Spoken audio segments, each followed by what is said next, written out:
राणे खासदार झाल्यानंतर मतदारसंघात कुठेच गेले नाहीत असं म्हटलंय विनायक राऊतांनी।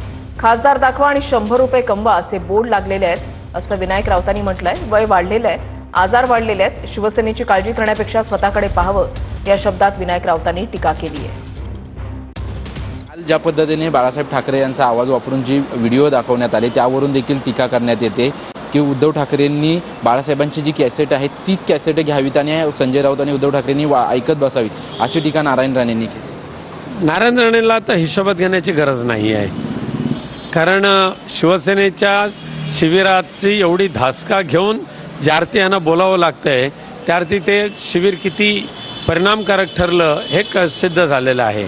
त्यामुळे बाळासाहेबांची लावलेली टेप, उद्धव साहेबांचं झालेलं भाषण, आदित्यजींचं झालेलं भाषण, त्या अधिवेशनामध्ये ज्या पद्धतीने अधिवेशनकर्त्यांनी आणि संपूर्ण महाराष्ट्राने स्वीकारलेलं आहे ते पाहिल्यानंतर यांचे जळफळाट झालेले आहे, म्हणून अशी टीका करायला ते टीका करतायत। असं देखील म्हणतायत की आता काही आमदार निवडून आले असतील परंतु पुढच्या वेळेस 5 देखील उद्धव ठाकरेंचे आमदार निवडून येणार नाहीत। नारायण राणेंनी स्वतःचं तर पाहावं।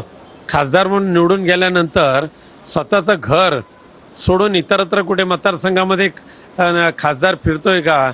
तिथले रत्नागिरीकरांनी बोर्ड लावलेले आहेत, खासदार दाखवा आणि 100 रुपये कमवा।